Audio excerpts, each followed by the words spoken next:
The culture that I find here is one that's very direct, very open, very non-hierarchical, and also extremely competitive, which is something that I really, really appreciate.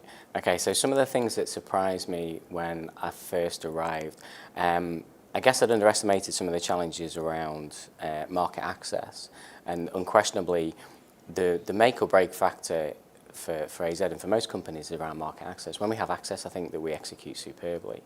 But the biggest challenge is getting that in the first place, I think. The second thing really has been around the how closely you get to work with people in really significant roles within government and within bureaucracy. Now, this is the fourth country that I've worked in, and you get much greater access to people and you can work much more closely with people in those roles than anywhere else that I've ever worked in. And that surprised me, but in a really positive way. So how I describe those interactions, again, they've actually surprised me in terms of how positive they are. And one of the biggest things that strikes me actually is when you meet people in the department, you realise that they genuinely are trying to put patients first. When you meet people in government who are involved in healthcare, you realise they're genuinely trying to put patients first. And that pleasantly surprised me in that I arrived just after the 2015 budget reforms. And so that was not the greatest time for the industry. And then when I first started interacting with these sort of people, you realise that they have absolutely the right values. I arrived in Australia in June 2015. Everybody knows that that was an exceptionally difficult time for the industry. I think since then, myself and other board members and lots of people across the industry have worked exceptionally hard to try and build much stronger relationships. And the great thing is I've seen exactly the same behaviour mirrored within the Department of Health and within government as a whole. I think where we're up to now is a much, much better place than we were 12 months ago. The appointment of a permanent CEO in Milton Caitlin is going to be, or is, a really important step for us. In terms of challenges for Medicines Australia over the coming years, I guess the first one is the most obvious piece around how is the government going to manage the PBS with respect to how they manage their overall budget deficit. And we know that Finance recently said that was one of the areas that they were concerned about. And at the same time, you've still got many pharmaceutical companies who are still coming to terms with the 2015 budget reforms and had to make cuts off the back of that. For me, one of the biggest changes that's happened within Medicines Australia over the past 12 months is our capacity to listen. We can think about our agenda, but we have to understand that the government have their own agenda and their own objectives, and we have to try and find a way to align with that. So if we can continue and probably improve our ability to listen, to really understand what's important to them, then we have enough things in common that I think we'll be able to find a path forward. Every forum that you go to where you hear somebody within government talk, it's very, very clear that essentially we operate a model whereby if you're going to spend something, it needs to be offset with a saving somewhere else within the health portfolio. That's a really, really clear message. I think what we need to do is make sure that we can play our what we want to achieve as well alongside that. And I think that's the tricky part. We hear it, but there's a difference actually between hearing something and truly listening to it. And I think those are one of the things that we need to do.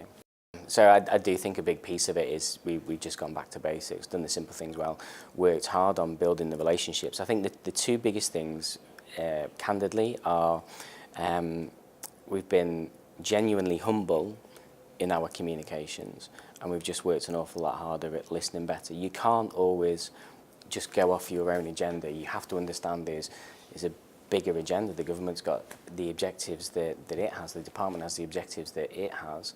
What really pleases me is at the centre of that, all parties, having looked at the whites of people's eyes, all parties have the same goal, which is to do the right thing by patients.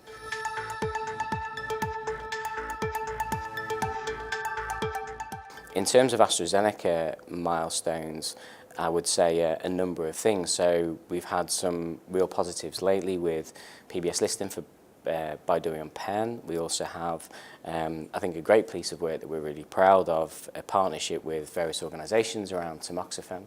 And obviously the move to the new building has probably been the single biggest, I guess, symbolic thing that's happened in my first 16 months. So in terms of the office move and what that's been like for people, it's seismic. It's a massive difference. It's the old building, I think, was great in its day, but by modern standards, it was relatively old-fashioned, and it didn't reflect what we want in terms of AstraZeneca culture. The culture that we're trying to build, first of all, for AZ globally, it's an organisation that is truly grounded in science and wants workspaces that are open and strongly encourage collaboration and therefore ultimately innovation. What we also have with this building as well is something that I believe is strongly grounded in Australia and Australian culture. And even the fact that the way that this is so open, the fact that nobody has their own office, nobody even has their own desk, even I don't have a desk, we all hot desk here, it's really egalitarian. And I think that's something that's been incredibly well received by the people here, because it just fits so nicely with the culture. It is a well-respected HTA market. I knew that before I came here. Other countries look to what happens in Australia and their approach to health technology appraisal. So I think that part's a big deal. A second thing is that the quality of the clinical research that's done here is extremely well recognised globally, and people know that we have fantastic clinical trial work done in Australia. I think the final piece as well is around, for a country of 24 million people, Australia over-indexes in terms of the influence of its key thought leaders. The one piece I think that we could do more of and would make a potentially significant difference to the Australian economy is around advanced manufacturing. So AZ is one of the few companies that's left that still has advanced manufacturing here. We've actually expanded significantly lately. Over the last 3 years, we've invested $100 million in expanding our plants, and we expect exports to reach $1 billion by the end of the decade. But it's not just those figures, it's the impact that has on the rest of the economy as well.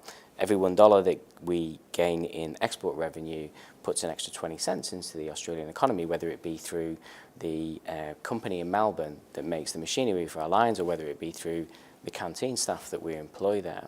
And I just think that I'm not talking about competing for the little white pill and the low-cost production countries. You can't compete with that. But I look at two big investment decisions made in advanced manufacturing recently that were the UK and Sweden. So if the UK and Sweden have strategies and can attract investment in advanced manufacturing, especially given some of the recent challenges in Australia with some flagship manufacturing plants closing, then surely we can do that here.